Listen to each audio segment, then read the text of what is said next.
Welcome, welcome, welcome to the Awakening Potential podcast. It's a platform dedicated to uncovering the extraordinary within the ordinary. Join us on this journey as we discover personal growth, self-discovery, inspirational transformation, as we deep dive into the stories and experiences of everyday individuals who, from various walks of life, who have turned their lives into remarkable tales of achievement. Our mission is to ignite your potential and empower you to reach your new heights in your life through these powerful narratives, life-changing experiences, and profound insights. We aim to spark the fire of imagination and inspiration with our listeners, motivating you to take positive actions to awaken your superhero. Today, I have the honor and privilege of being joined by Gavin Scott. He's a true luminary in the world of inspirational leadership, and he's a speaker. And he'll be sharing how he stays outstanding, not just for his life, but brings that to the masses as well. And that's the name of his program. And he's going to be sharing invaluable wisdom. So get comfy, tune in for these life-changing moments. And welcome, welcome, welcome, Andre. Welcome, Scott. Out. It's so great to be here, Karen. Let me start over. Let me start over. We're not going to do that. No, no, no, no, no. I'm sorry. I'm sorry. I'm sorry. I'm sorry. Forgive me. Forgive me. I welcome to the Amazing Potential podcast. It's a platform dedicated to uncovering the extraordinary within the ordinary. Join us as we journey into self-discovery, personal growth, and inspiring transformation as we deep dive into the stories and experiences of everyday individuals that from various walks of life who have turned their lives into remarkable tales of achievement. Our mission is to ignite your potential and empower you to reach new heights in our own lives. Today, we're joined by Gavin Scott, a true luminary to the world of inspiring leadership, and he's a speaker, and he'll be here sharing how he stays outstanding and how he came into that and how he brings it to the masses with his invaluable wisdom and life-changing moments. Welcome, Gavin. It's such an honor and privilege to have you here. Thanks for having me, Karen. It's equally an honor and privilege to be here. Thank you, thank you. As I said earlier, I have to mention again, your accent is awesome. I just put that out there. Well, you know, I'm totally putting this on. I'm actually American, right? Yeah, exactly. Well, we knew that, but it's so different. I live here in Florida, so there's a heavy culture of Hispanic, so my ear is used to hearing that. So when we hear something outside of the norm, all of a sudden it's like, oh, I love the tune and the sound of that. So thank you for honoring me with that. So I'm curious, Kevin, in your journeys, like what was that moment in time that really got you to step into speaking and leadership and inspiring, actually? Yeah, great question. I think it was my awakening. So people think when you talk about awakenings that it's this kind of like voodoo, hoodoo, hippie, whatever kind of vibe, but it's not at all. And you know what it means to awaken to me is to basically come from a point where you're not conscious to a point where you are conscious. Yeah. So you have a dramatic shift in your consciousness. And effectively, that's what happened to me. And I've had it several times in my life. And for whatever reason, I went back to being programmed before I was awoken again. But I was last awoken, I guess, around September, October 2020, during the second lockdown of COVID. And basically what happened is I had left a career in real estate behind that I'd been in for over 20 years. And I had determined that I needed to have a greater impact in this world, that, you know, my purpose was really to I guess, change the shift in consciousness and leave the world a lot better off than I found it. Love that. So I started to kind of basically question everything. And, I was trying to make things happen in the outside world, making calls, making emails. How can I drum up interest? How can I get, action? How can I create sales? And the answer was the world was asleep. And so I couldn't. So I thought to myself, well, if you can't affect the outside world, let's go inside for when the world is ready Okay. to receive me. So that's Absolutely. what I did. I went inside. Uh-huh. I started doing every course imaginable, Mm-hmm. paid courses, free courses, online events, etc., all the way from Tony Robbins to a local person in my area. So, just began to ask a lot of questions about what I had been doing, why I had been doing it, what I wanted to be doing, how I could be doing that. And through asking questions, it's a bit like Hansel and Gretel. you Mm-hmm. know you see the cookie crumbs left behind, Mm-hmm. and you're able to really say, okay, well, that's the path back to where I was. Is that where I want to go? And if Exactly. it's not, you have the ability to redirect yourself. You have the ability to captain your ship and reach your destination. You have the ability to create your own story and change the outcome. Mm-hmm. And so really that's what I embarked on. And that was the beginning of Stay Outstanding.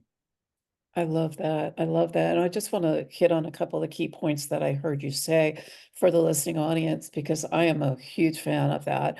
There are a lot of my clients that come to me that I will say, like, pause for a moment. There's a moment in time where life isn't working, or we say it's quote unquote not working, but I like to think that life is always working for us, not against us.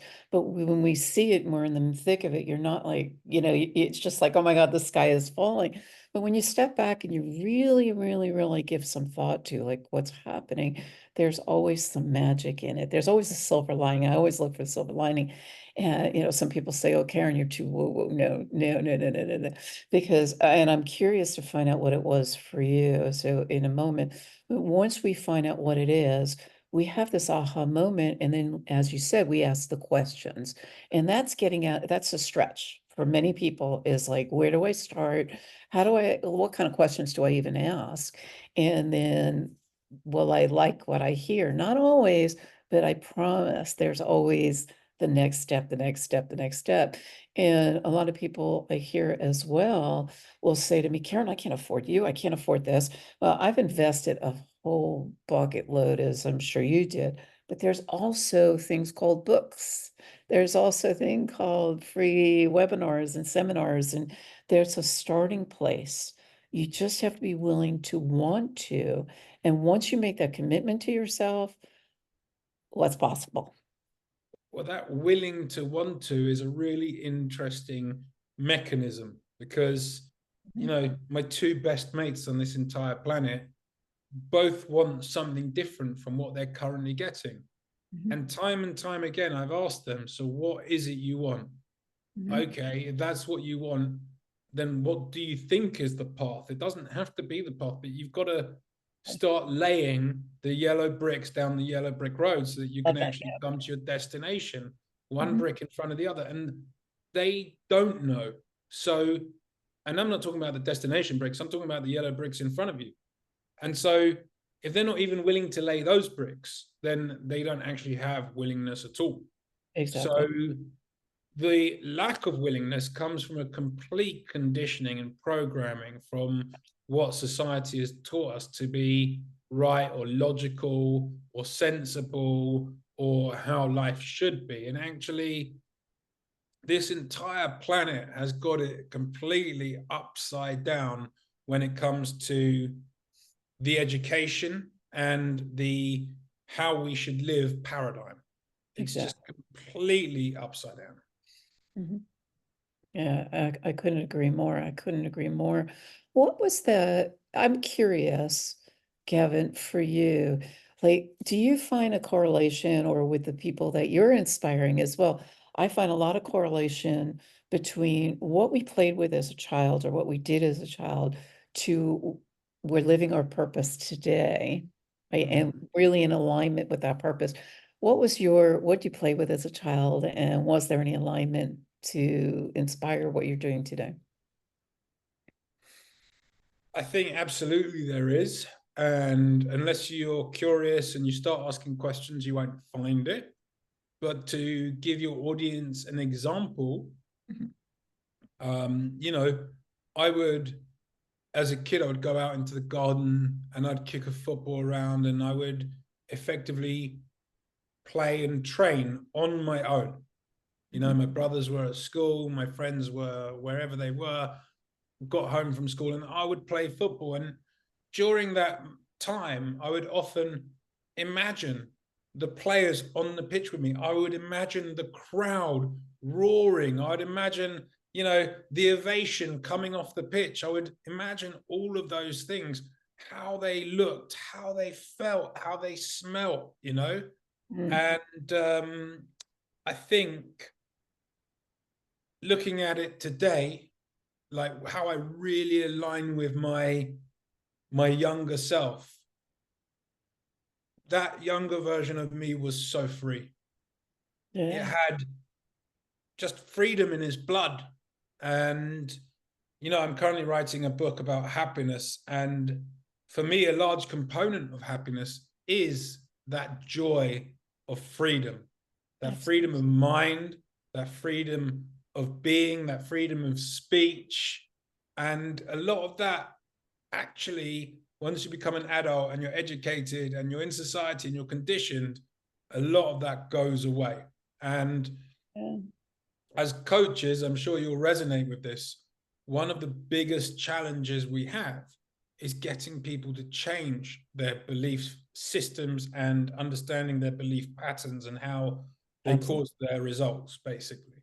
Yeah, And absolutely. so, yeah, I would say freedom, definitely. I love Uh, it because I'm still trying to take my shackles off too, guys. Like, you know, and I've been yeah, working on it a lot. So, exactly, exactly. And it's ongoing, right? Because there's so many layers, so many layers. And I love that because personal freedom is mine as well. But I didn't realize it was personal freedom until I really started stepping over the onto the yellow brick road and realizing like, wow, that's a byproduct of it. And I didn't know I had the power to do that until I stepped over it and started doing it. And what I heard you say in there also was it was also a way of manifestation, using your intuition,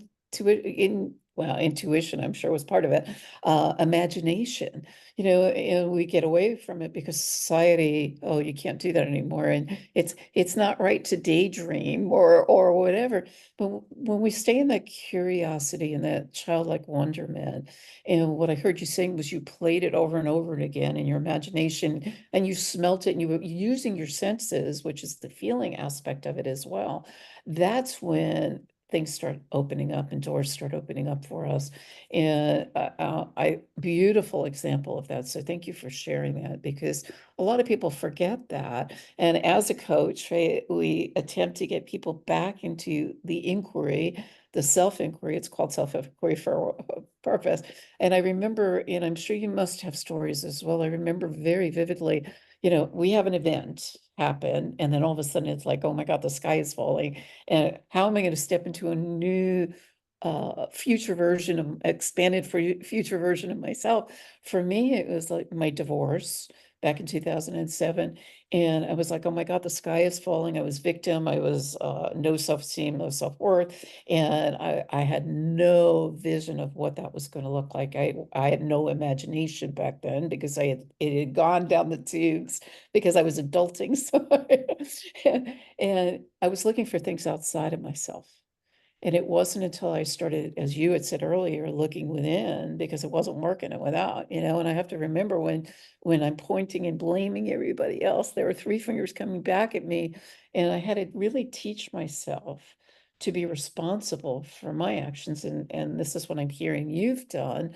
And the fact that you were able to, and I'm making a big assumption here, which I don't want to assume, but just because you use your imagination as a child, you had that skill set already in place to start using your imagination, visualizing it, and seeing how to shift that energy because you had that tool. Is that, or was that resonate for you at all, or? Yeah, absolutely. I think, it's a bit like painting. Mhm. You start off with an idea of how you're going to start, whether it's do the outlines in pencil or whether it's start with acrylic and finish with oil. It just really depends. So, but there's always a starting place. And what people often do is subconsciously block themselves from starting again because there's a bit of shame about the basics. Exactly. And the reality is as a coach, we will continually have challenges arise throughout life. And even the greatest practiced minds will Mhm. go back to basics on occasion because that is the foundation tool. That is the fundamental stepping stone that allows you to ascend. And so, you know, I don't think you can go back to basics often enough.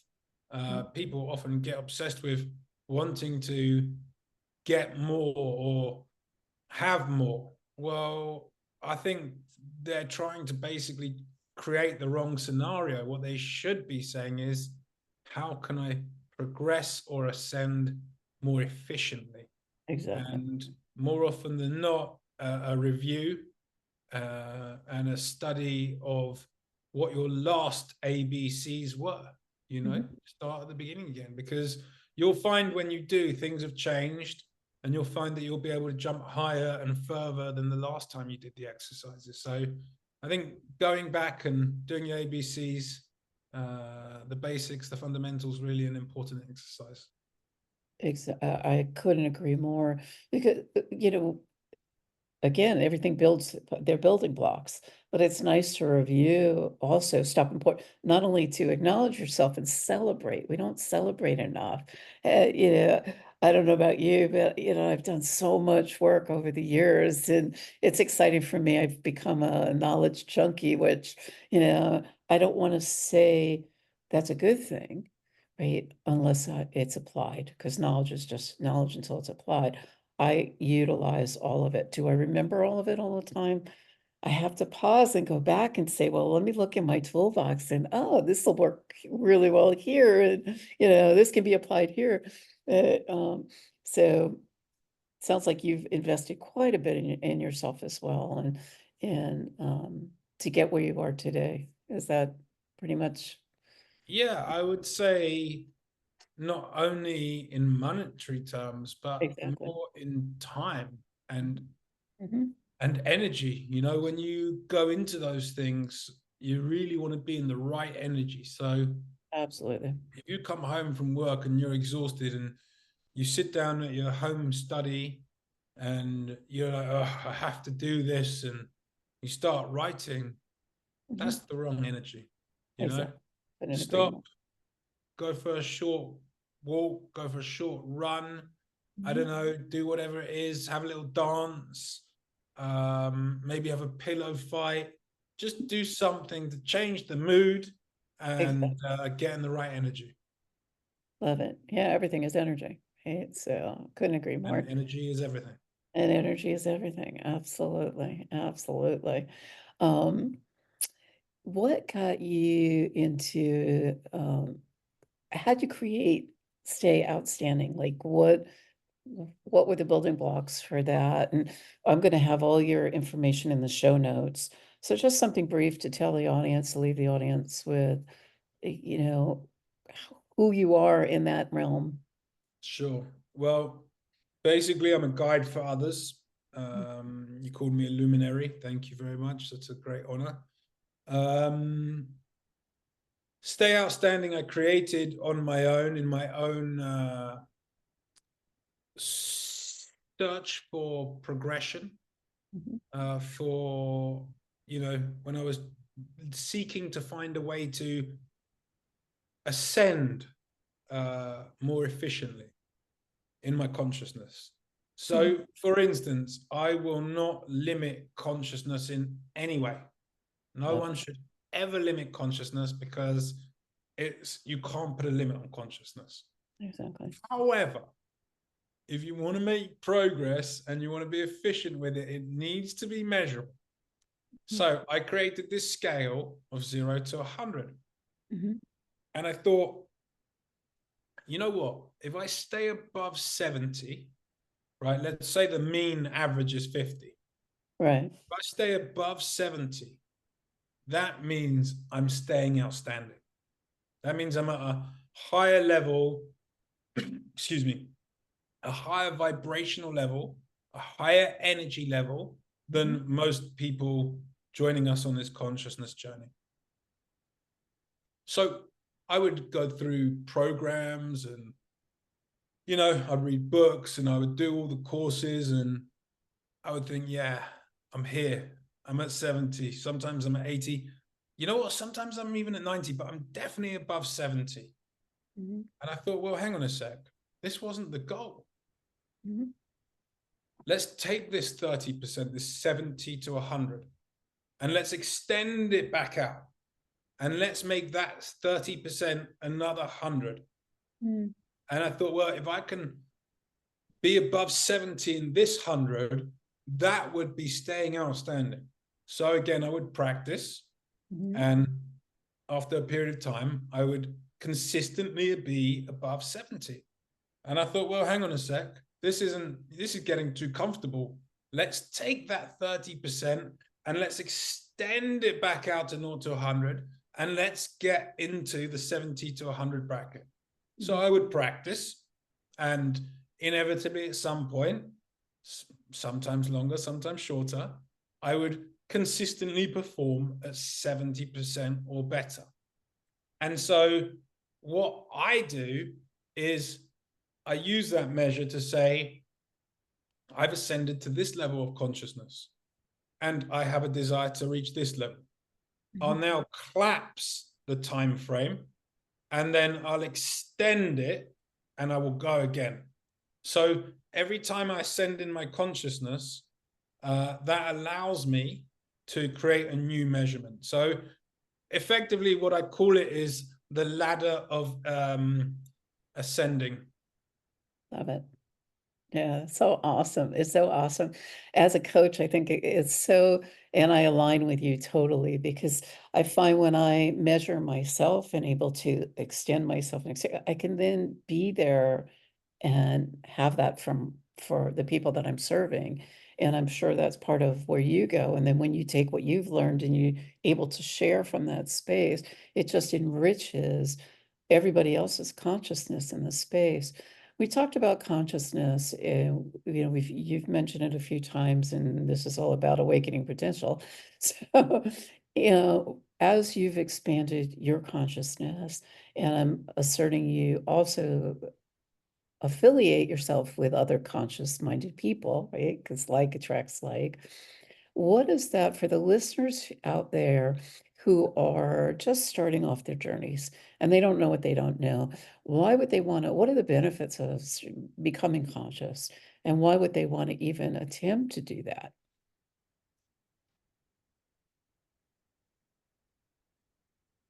Well, the honest answer is some people don't, and some people won't. Yeah, exactly. You can only help somebody when they're willing to help themselves first.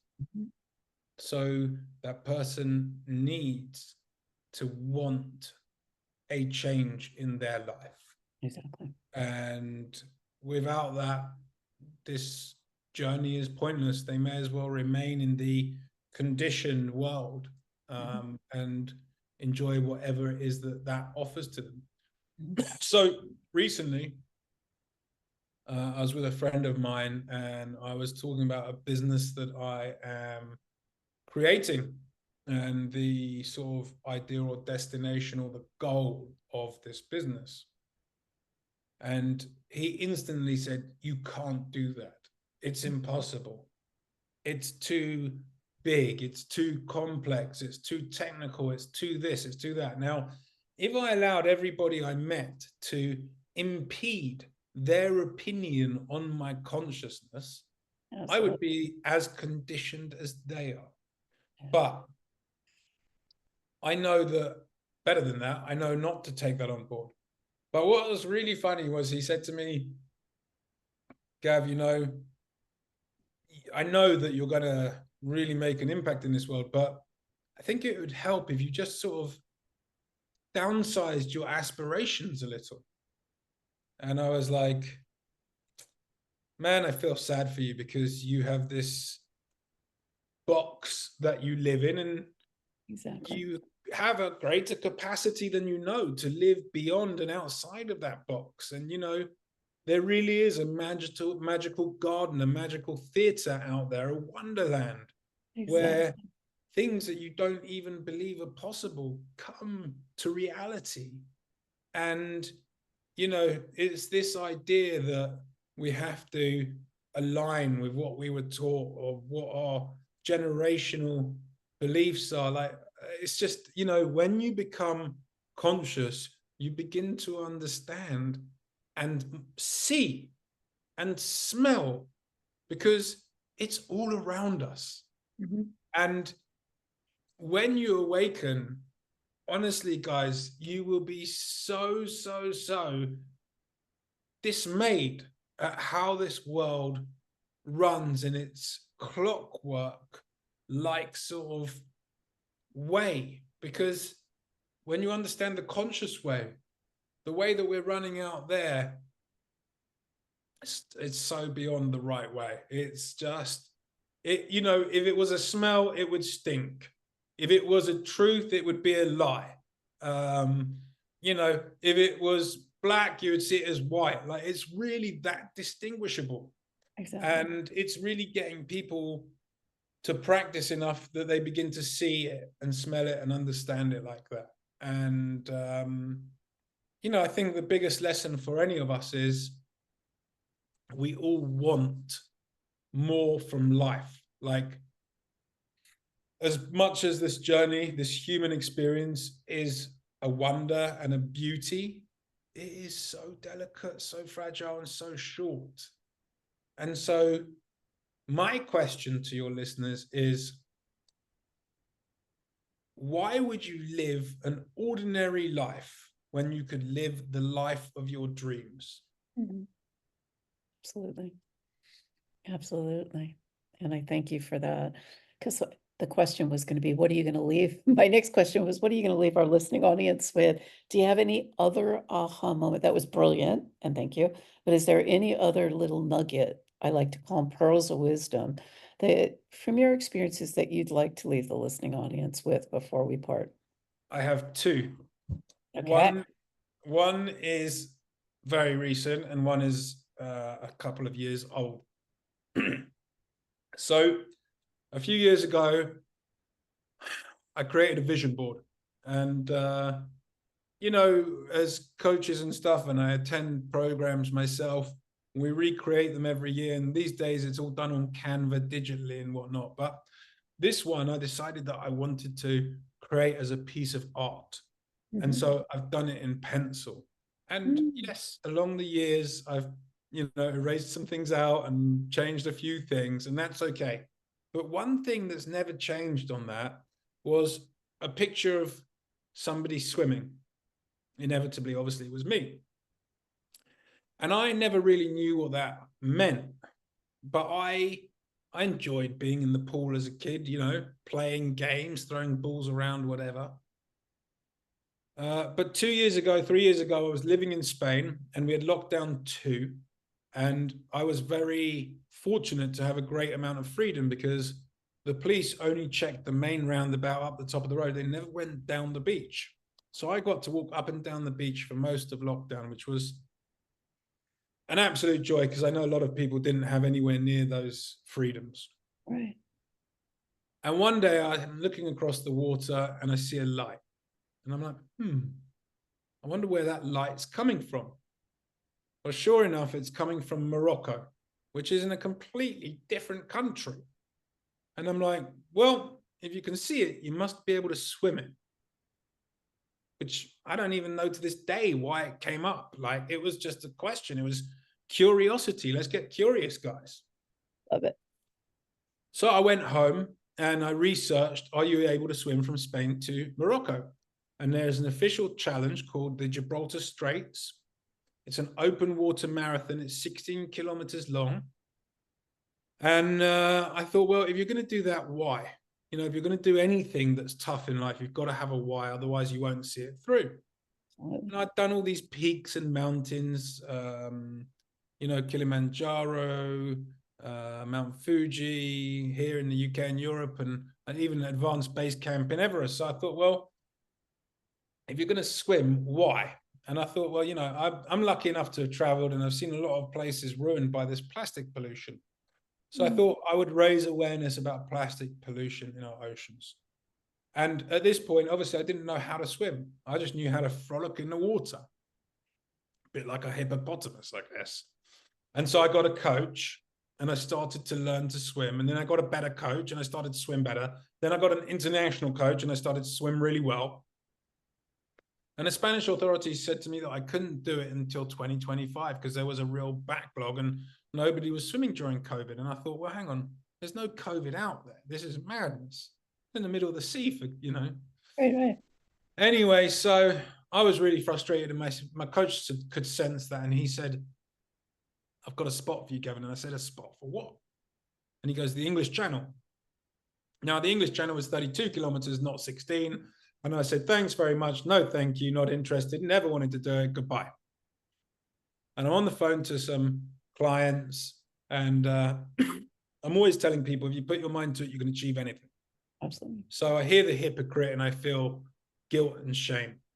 So a few days later, I call my coach up. I'm like, is that spot still available? He goes, yes. I said, I'll have it. And then I started training to swim the English Channel.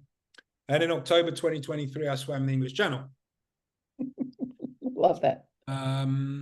Now, this is going to be one of the main parts of the story. I'm sorry for going on here because it was just going to be 2 quick points. I did not complete the English Channel. In other words, I didn't land on a beach in France like I meant to. We left in the pitch black at 2 a.m. from Dover. And after a few hours, my shoulder started feeling sore. And by the 10th hour, my shoulder wasn't really moving and I was slowing down. By the 12th hour, I was almost swimming in circles because I couldn't move one shoulder. And close to the 13th hour, it was kind of distinguished, excuse me, that I got hypothermia and they pulled me out. Mm-hmm. Now, hypothermia is a thing in your body where you get really cold and it can do really bad things. So I decided to live to fight another day. The ultimate call was my own. And so I took responsibility and made a call that I didn't want to make, to be honest. I wanted to carry on, but swimming in circles isn't going to get you very far. So I came back and I thought, well, you know, all disappointed and frustrated. I may or may not ever get the chance to swim it again.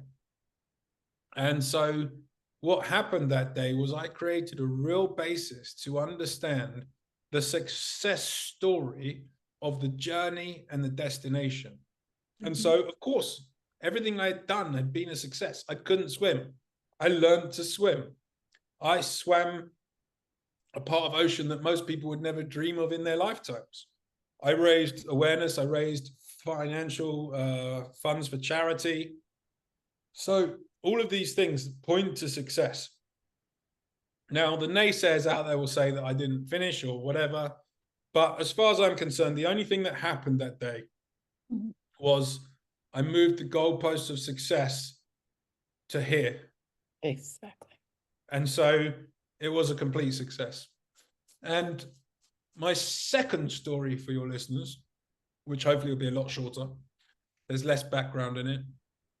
I recently took on a 28-day juice cleanse. Mm-hmm. Now, if any of you have ever tried juicing, you'll know that 3 days, 5 days, 7 days is enough of a challenge, let alone 28 days. So I hit day 10 and started to struggle. And there's a lot of guilt going on, there's a lot of shame, and I'm creating stress and tension. And the reality is that I've done this once before. The last time I did it, I was living in Spain. I was by the beach. I got to walk along the beach when I wasn't feeling great and take in great oxygen and enjoy the sound of the waves and things like that. And this time I'm in a city, working 24/7, well, not 24/7, but long days, expending a lot more energy. And my body just needed something else. It needed another way to cope. So I stopped after 14 days. Now, if you had gone back a few years, the old version of myself, the less ascended version of myself, would have got really angry, disappointed, and felt guilt and shame about it. But again, all I did was take the goalposts and move them, because let me tell you something, to do a 14-day juice cleanse is an achievement in itself. So why make a song and dance and create this tension around 28 when you can actually celebrate and appreciate? And it's very similar. I'm taking my hands in and out like this. It's very similar to that collapsing of consciousness between 70 and 100 that I keep expanding, right? You just keep bringing the goalpost closer. That's all you're doing. And by doing that, you keep celebrating, you keep making progress. And so that's my second tip for your listeners. I love it. I love it. I love it. And I love who you be. So, Gavin, thank you so much. Gavin Scott, stay outstanding. And we're definitely going to put more of your information, all of your information in the show notes. So do keep in touch with him and check out what he's doing and what he's about. It's just amazing. Great stories, great lessons. And for the listening audience out there, remember the lesson here. You always have choice to be ordinary or create extraordinary out of your life, because you already are extraordinary. Till then, make it an amazing day. Bye for now.